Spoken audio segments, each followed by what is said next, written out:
오늘 말씀 제목은 은혜의 주님이 나와 함께 하심입니다.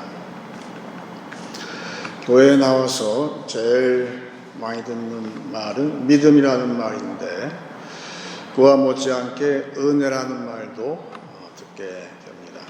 곧 우리가 믿음을 얻은 다음에는 또한 은혜로 산다 그런 말을 많이 하고 결국은 신앙생활은 은혜 생활이다 이렇게 볼 수가 있죠. 왜 성도한테는 은혜라는 것이 필요할까? 그 이유가 뭘까? 예수님은 마태복음 10장 16절에서 말씀하시기를 보라 내가 너희를 보냄이 양을 이리 가운데로 보냄과 같도다 그러셨습니다. 성도는 교회 생활을 하면서부터 또한 믿음 생활을 하면서부터 세상 방법으로 살지를 못하게 됩니다. 지금도 세상 방법으로 내가 살 수 있다고 자신하는 사람은 자신의 신앙을 한번 돌이켜볼 필요가 있는 것은 성도는 더 이상 이제 세상에서 나왔기 때문에 그 세상 사람들이 하는 방법대로 살 수가 없는 거예요.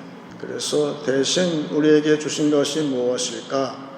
그 세상을 이기는 것이 은혜라는 것을 우리에게 주신다는 것이죠. 나중에 교회에서 사도들을 보낼 때에 사도행전에서는 그냥 보내지 아니하고 기도를 해 부탁을 하는데 그것은 세 가지로 표현되어 있어요. 첫 번째가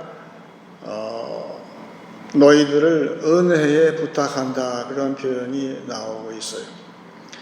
그 사도들을 보낼 때에 사도 바울을 보내든지 그렇게 할 때에 교회에서는 은혜에 부탁한다 그랬어요. 그 은혜가 너희와 함께한다 그렇게 말씀하고 있는 것이죠.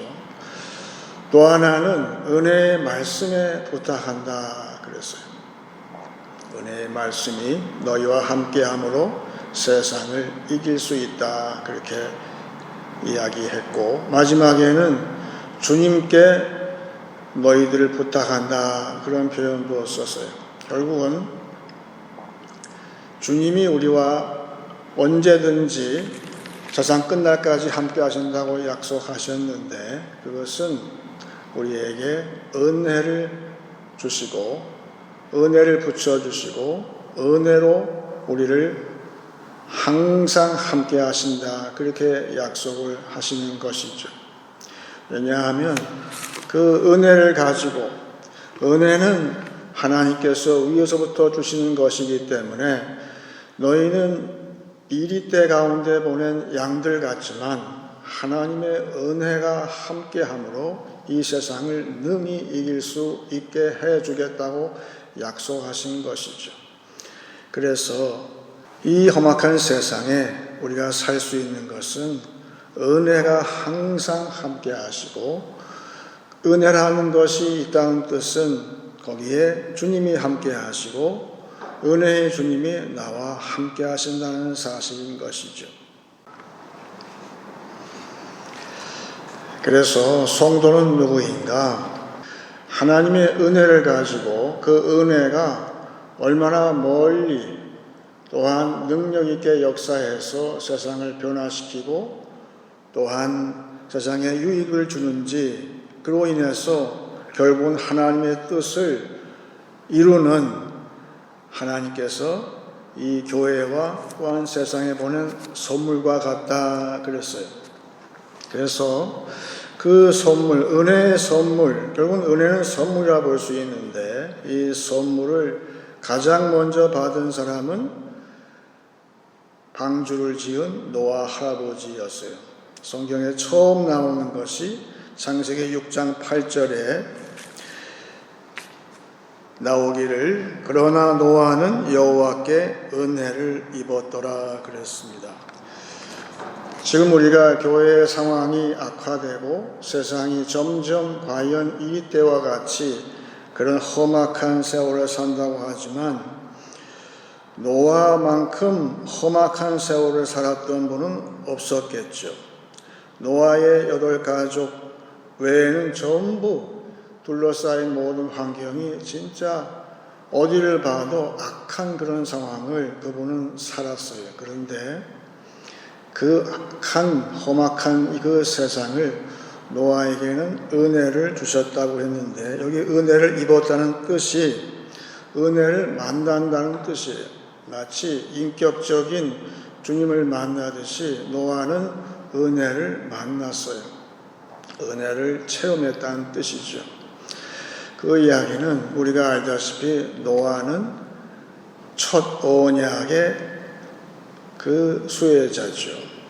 그러니까 언약 백성의 1호가 노아인데 노아에게 그 은혜를 하나님께서 주셨다. 그 환경이 몹시 악한 상황에서 은혜를 만나게 해주셨다. 그 이후로 언약 백성인 아브라함, 또 그의 아들 이삭, 또 그의 아들 야곱, 또 그의 아들 요셉까지 계속 그 은혜가 이어지면서 결국은 다윗까지 왔죠.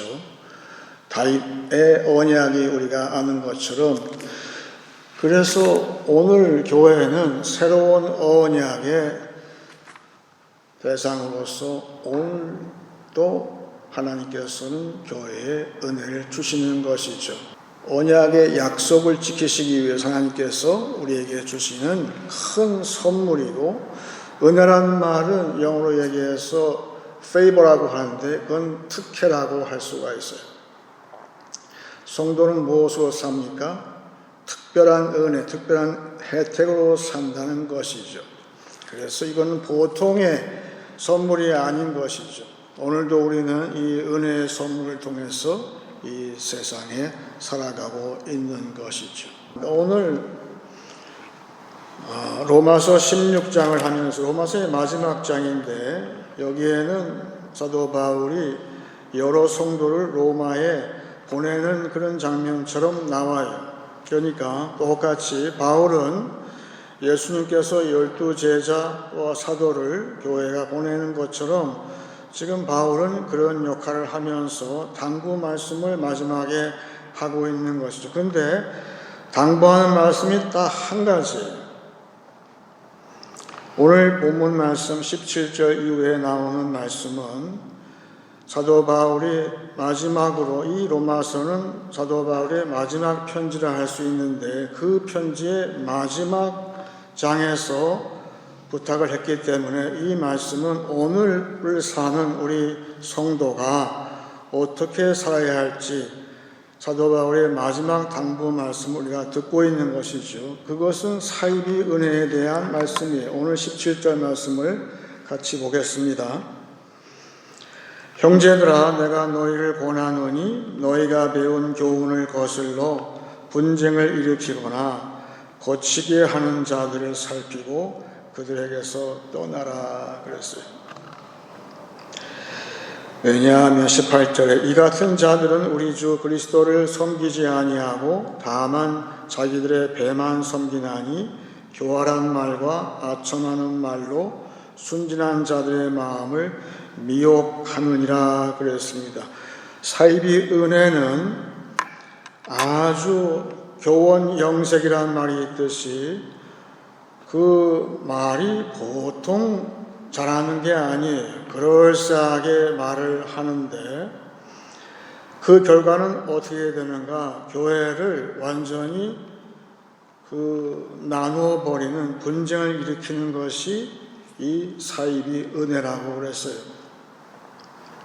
겉으로 볼 때는 진짜 은혜스러운 말같이 들리지만은 결과적으로는 교회를 사분오열시키는 그러한 것도 있다는 것이죠.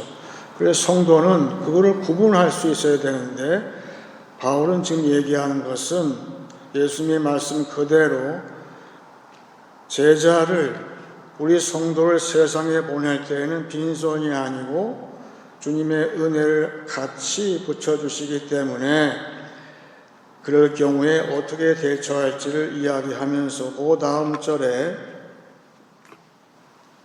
19절에 너희의 순종함이 모든 사람에게 들리는지라. 그러므로 내가 너희로 말미암아 기뻐하노니 너희가 선한 데 지혜롭고 악한 데 미련하기를 원하노라 그랬습니다.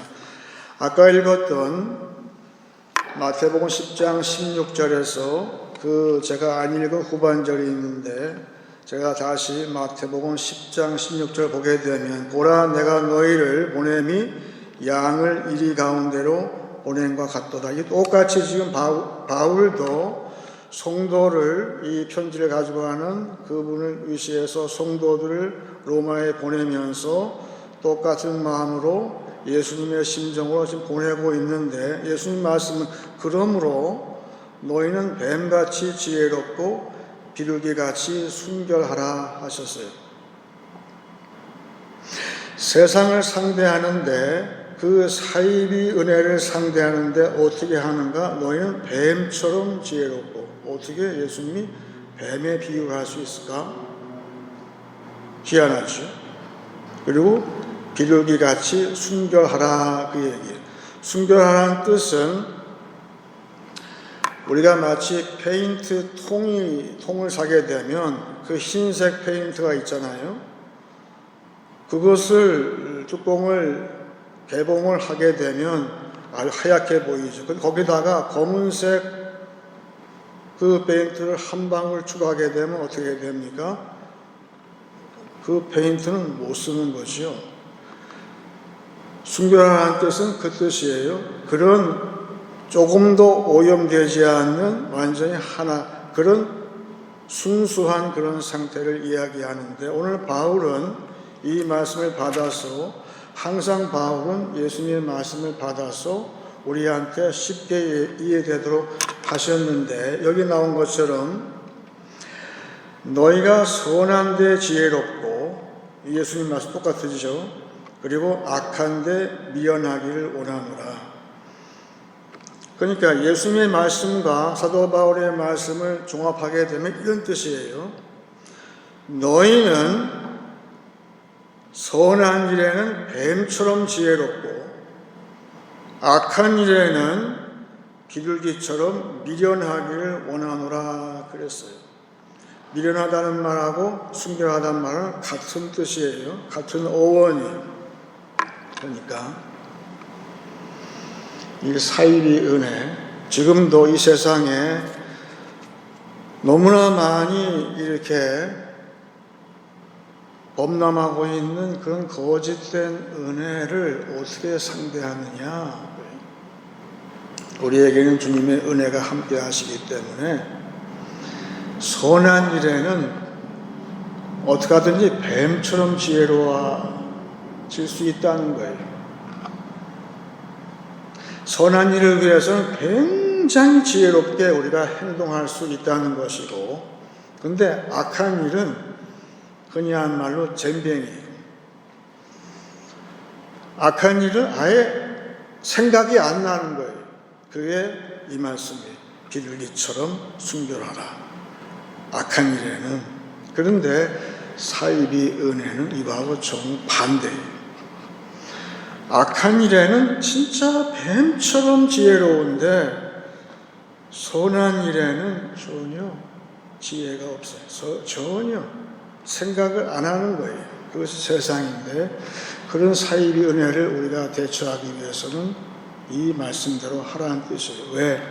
주님의 은혜가 함께하기 때문에 너희는 할 수 있다는 것. 이것이 상대하는 것인데, 오늘 아까 읽은 말씀 17절 말씀 다시 보게 되면, 형제들아 내가 너희를 권하노니 너희가 배운 교훈을 거슬러. 이거를 어떻게 분별하는? 우리 안에 성령이 계시기 때문에 영으로서 분별을 하라는 뜻이에요. 할 수 있다는 뜻이에요.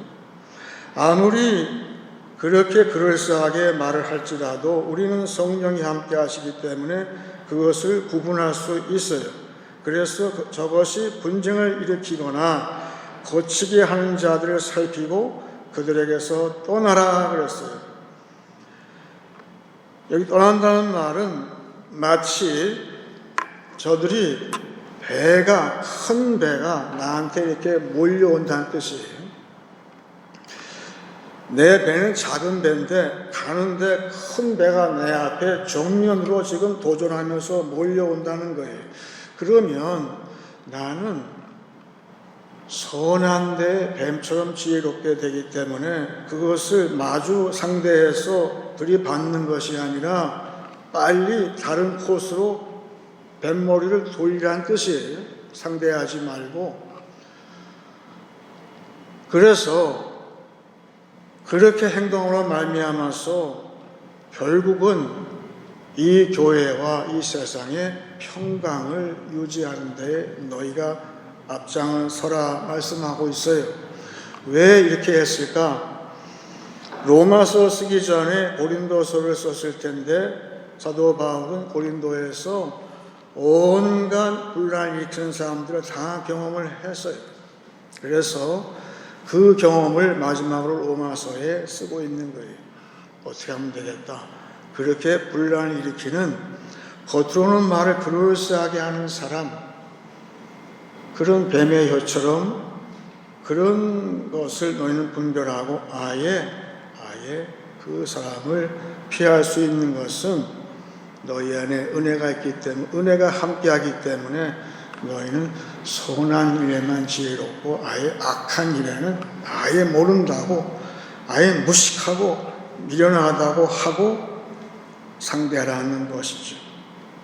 그것이 사도 바울이 주고 있는 오늘 말씀이에요. 1820년에 출생한 그 파니 크로스비라는 여자분이 있어요. 이분은 생후 6주 되어가지고 어떤 병균이 들어와서 이 눈에 이 염증이 생겼어요. 두 눈에. 그래서 의사가 처방을 해주기를 그 연고를 눈에다가 발라주었어요. 여기 잘못 오염돼가지고는 두 눈이 다 실명을 하게 됐어요. 그래서 이게 웬 참 청천벽력이죠. 그 어머니한테는. 그런데 이 여자아이가 그 이후로 눈이 안 보인, 실명을 했기 때문에 안 보이는 대신에 다른 감각, 다른 재능이 발달되기 시작했다는 거예요. 이 어머니하고 그 외할머니가 이 파니 크로스비한테 성경 가운데 가장 긴 절만 골라가지고 그걸 외우게 시켰다는 거예요. 어려서부터 성경 암송하는 그런 재능이 발달이 되었다는 거예요. 거기다가 남이 생각하지 못하는 아주 감성적인 시인의 감성이 거기에 잉태가 되기 시작했다는 거예요. 그래서 이분이 그 이후로 많은 찬송가 작사를 하게 되었죠. 그와 비슷하게 사도 바울도 그 사역의 말미에 눈에 안질이 생겼다, 그런 전승에 의하면 그런 기록이 있어요. 그래서 아마 책을 많이 보고 연구하다 보니까 눈이 나빠져서 그렇게 됐겠죠. 그래서 말씀을 증거해야 되는데 눈이 잘 안 보이니까 그런 고생을 많이 하다가 사도 바울이 그 기도를 하기를 제발 이것 좀 걷어가 주세요. 사도 바울은 이게 육체의 가시라고 표현을 했듯이 진짜 이거는 비은혜 상황이고 은혜가 안 되니까 그렇게 기도를 했을 때에 하나님께서 답변을 주시는데 그것이 고린도후서 12장 9절에 이게 바울 사도의 기도의 결과로 나온 응답이에요.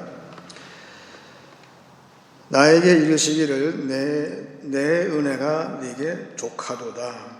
이는 내 능력이 약한 데서 온전하여 짐이라 하심지라.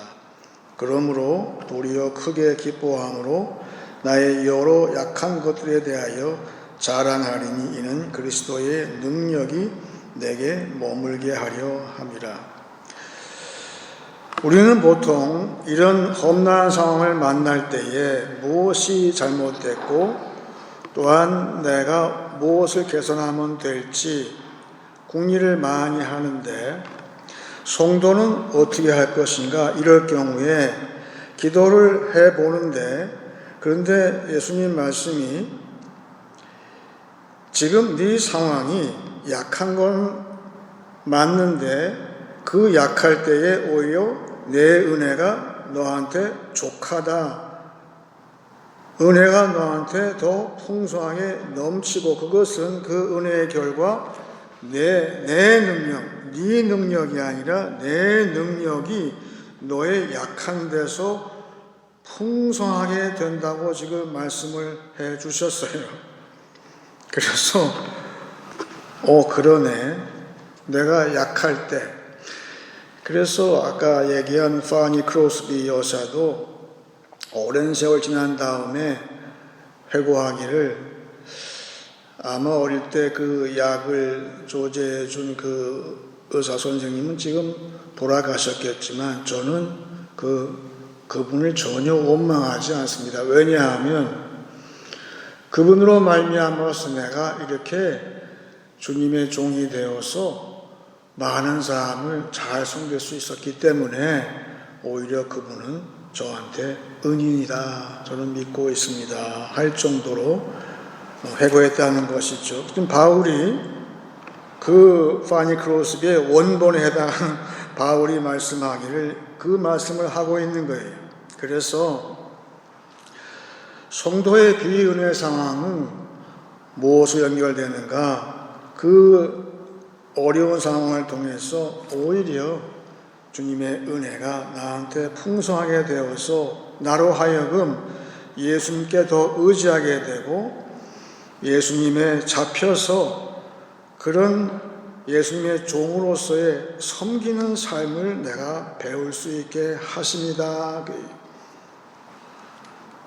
그것이 나한테 주신 큰 은혜가 된다는 거예요. 그러니까 비은혜 상황이 은혜의 상황이 된다는 것이죠. 그런데 아까 얘기한 지금 로마서 16장에서 그 사이비 은혜라고 할 수 있는 그런 사람들은 다른 건 다 할 수 있는 것 같은데 왜 분쟁을 일으키는가? 여기 나와 있어 18절에 이 같은 자들은 우리 주 그리스도를 섬기지 아니하고 다만 자기들의 배만 섬긴다 그랬어요. 그 다음에 교활한 말, 아첨하는 말 이야기하죠. 여기에 우리 주 그리스도를 섬기지 아니하고 라고 했어요. 그러니까 그런 사람들은 절대 예수님의 종이 되기 싫어하는 거예요. 종이 되지를 못해요. 예수님께 종이 되지 못하기 때문에 다른 사람도 섬길 수가 없다는 것이죠. 근데 지금 바울은 이야기하기를 너희는 로마의 파송을 받아서 가는데 은혜가 함께하기 때문에 그 은혜는 너희가 아무리 악한 비은혜 상황을 만날지라도 여러분 우리 가운데 진짜 악한 상황 많죠. 지금 내가 닥쳐있는 이 악한 상황 어떻게 나한테 이런 일이 발생할까 했을 때 주님의 뜻은 뭘까요? 다시 한번 주님의 종으로서 잡혀서 그래서 로마서의 처음 시작이 그렇게 시작해요. 헬라 말로 파울로스 눌로스 크리스토스 그리스도의 종 바울 그렇게 시작을 해요. 오늘 마지막에 이야기하는 것은 너희는 그리스도의 종됨을 알고 더욱더 그리스도에게 굴복하기 원하고 또한 그리스도의 은혜의 말씀에 더욱 순종하길 바라는데 그렇게 했을 때에 너희는 너희가 맡은 성도들한테 굴복할 수 있고 섬길 수가 있다는 거예요. 지금 너희한테 혹시 닥칠지 모르는 그 악한 상황은 너희가 성도를 더욱더 잘 섬기게 하기 위한 줄 알고 인내하기 바란다 그 뜻이죠. 이제 다음 주면은 예수님께서 오시는 대림절인데 과연 우리 성도는 과연 주님을 어떻게 사모하고 또한 은혜를 어떻게 사모할 것인가 주님은 초림 때에 고난의 주로 오셨어요. 우리를 구원하시기 위해 십자가를 지셨어요. 근데 재림 때는 상황이 달라지죠. 재림하시는 주님은 심판주로 오시는 거예요. 그래서 심판주로 오시는 주님이신데, 그러면 은혜는 무엇인가? 은혜라는 것은 늘 나와 함께 하시고 내가 세상을 나갈 때마다 나에게 은혜를 붙여주시는 것은 무엇인가? 그것은 주님, 다시 오실 주님 앞에서 말하자면 먼저 선제적으로 주님을 대신해서 우리에게 보내주시는 것, 그것이 은혜라는 사실을 알 수가 있고, 이 은혜를 내가 붙잡고 이런 사이비 은혜와 또한 악한 상황을 내가 잘 견디고, 과연 선한 일에는 뱀처럼 지혜롭지만 악한 일에는 전혀 내가 잘 모르는 그런 비둘기처럼 순진할 때에 그런 상황을 다 피하고 내가 나의 일을 묵묵히 할 때에 어떤 결과가 오는지에 대해서 바울은 마지막으로 썼어요. 오늘 20절에 평강의 하나님께서, 결국은 교회의 최종 모습은 평강인데 세상 것이는 평강이에요. 모든 것이 평강이 아니기 때문에, 비샬롬이기 때문에 문제가 돼서 고생들을 하고 있는데 최종의 모습은 평강이에요. 그런데 그 평강의 하나님께서 속히 사탄을 너희 발 아래 상하게 하시리라 그랬어요. 여기 잘 보시면 이 악한 상황, 또 사이비 은혜를 일으키는 모든 사람들 뒤에 사탄이 있고, 이 사탄을 그 발로 밟는 사람이 누구로 되어 있습니까? 주님이 아니라 성도 자신이라고 되어 있어요. 그렇죠? 성도 개인이, 교회가 그 사탄을 발로 밟을 때에 교회에는 평강이 이루어지는 것이죠. 지금 우리 가정과 교회에 평강이 없는 것은, 없어 보이는 것은 아직 내가 그 사탄을 발로 밟지 못하고 있어서 그런 것이죠. 그런데 이제 곧 주님이 아니라 우리 자신이 그 사탄을 우리 발 아래에 굴복을 시킬 때에, 그때에 평강이 오기 때문에 지금 바울은 큰 축복을 하고 있는 거예요.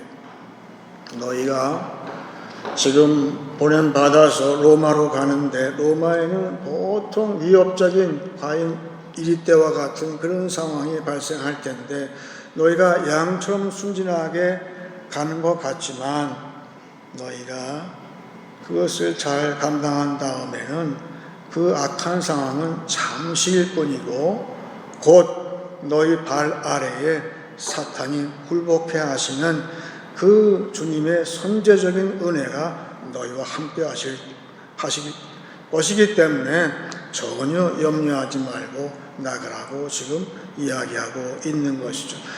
마찬가지로 지금을 사는 우리에게도 지금 이 상황이 너무나 악하지만 이제 우리 발 아래에 사탄을 굴복시킬 때에 지금은 안 보이지만 그 평강이, 샬롬이 우리에게 두루두루 역사하는 그때를 고대하면서 지금의 상황을 잘 지혜롭게 대처할 수 있기를 바라는 것이죠. 이제 말씀을 정리하겠습니다.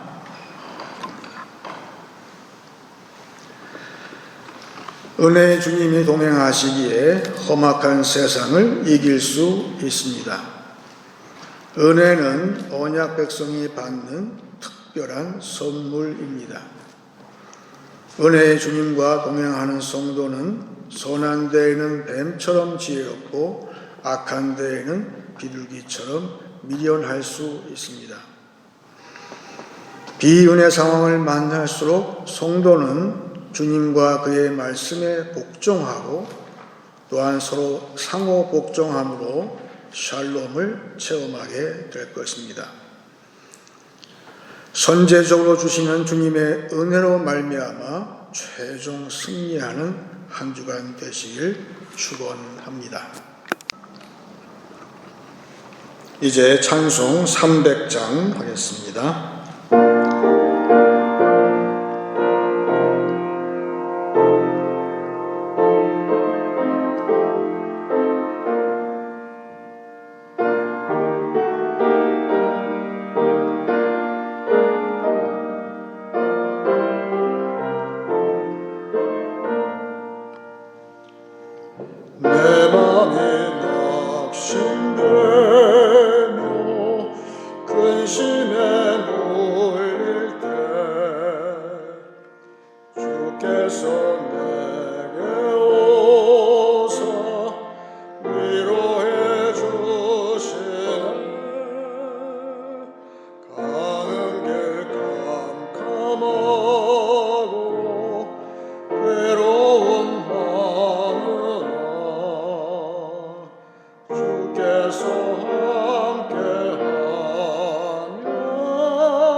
그러므로 나에게 주시는 은혜 가운데 가장 크신 은혜는 서로에게 복종할 수 있는, 종이 될 수 있는 그러한 능력이라는 사실을 알면서 이제 다 같이 기도할 때 먼저 제가 시편 145편을 읽고 같이 기도하기 원합니다.